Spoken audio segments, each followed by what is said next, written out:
چیخو پکار انسان کے وقار میں کمی کا باعث بنتی ہے۔ لوگوں کو اپنی خاموشی سے خوفزدہ کرنا سیکھو۔ زندگی میں کسی ایسے شخص کا ہونا ضروری ہے جس کو کچھ بھی بتانے کے لیے لفظوں کی ضرورت نہ پڑے۔ کچھ درد ایسے ہوتے ہیں جو انسان کو خاموش کر دیتے ہیں۔ ایک چپ میں ہزار سکھ پائے، تھک گیا تھا میں شور کر کر کے۔ برے سلوک کا بہترین جواب اچھا سلوک، اور جہالت کا بہترین جواب خاموشی ہے۔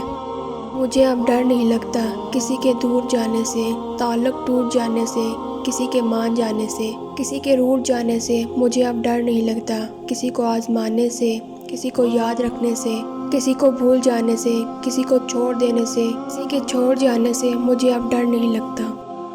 احمق ترین ہے وہ شخص جو دوسروں کو بے عزت کر کے یہ امید رکھے کہ اس کی عزت کی جائے۔ دوسروں کی چھوٹی چھوٹی باتوں کا خیال رکھنے سے بڑی بڑی محبتیں جنم لیتی ہیں۔ سننے والا سن کر، دیکھنے والا دیکھ کر، اور سہنے والا سہ کر خاموش ہو جائے تو سمجھ لو اس کا معاملہ خدا کی عدالت میں پہنچ گیا ہے۔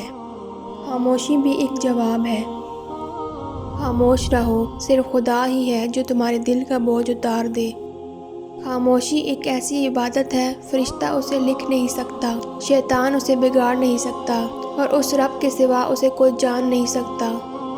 تم صبر کی بات کرتے ہو، صبر تو آتے آتے آ ہی جاتا ہے، اور جب صبر آتا ہے نا تو ہونٹوں کی ہنسی، آنکھوں کے آنسو، دل کا سکون کچھ محسوس نہیں ہوتا، فقط ایک شے رہتی ہے پاس، اور وہ ہے خاموشی۔ یہ خاموشی جو آپ کے گفتگو کے بیچ ٹھہری ہے، یہی ایک بات ساری گفتگو میں سب سے گہری ہے۔ مجھے لوگوں کو پڑھنا نہیں آتا، مگر ان پر اعتبار کر کے سبق ضرور مل جاتا ہے۔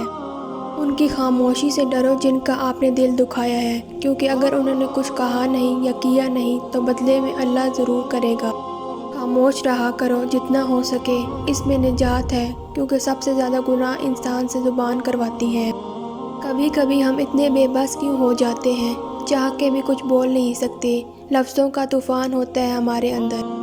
گہری خاموشی کے بعد اکثر طوفان آیا کرتے ہیں۔ جھوٹے انسان کی اونچی آواز سچے انسان کو خاموش کرا دیتی ہے، لیکن سچے انسان کی خاموشی جھوٹے انسان کی بنیاد ہلا دیتی ہے۔ وقت گزرنے کے بعد اندازہ ہو ہی جاتا ہے کہ خاموشی اور تنہائی ہی بہتر تھی مطلبی لوگوں سے۔ وہ اللہ ہی ہے جو دل کی خاموشی کو بھی سمجھ لیتا ہے۔ بے وجہ خاموش نہیں ہوں میں، کچھ تو برداشت کیا ہوگا میں نے۔ بعض دفعہ خاموشی وجود پر نہیں دل میں اترتی ہے، پھر اس سے زیادہ مکمل، خوبصورت اور بامعنی گفتگو کوئی اور چیز نہیں کر سکتی، اور یہ گفتگو انسان کی ساری زندگی کا حاصل ہوتی ہے، اور اس گفتگو کے بعد ایک دوسرے سے کبھی دوبارہ کچھ کہنا نہیں پڑتا، کچھ کہنے کی ضرورت رہتی ہی نہیں۔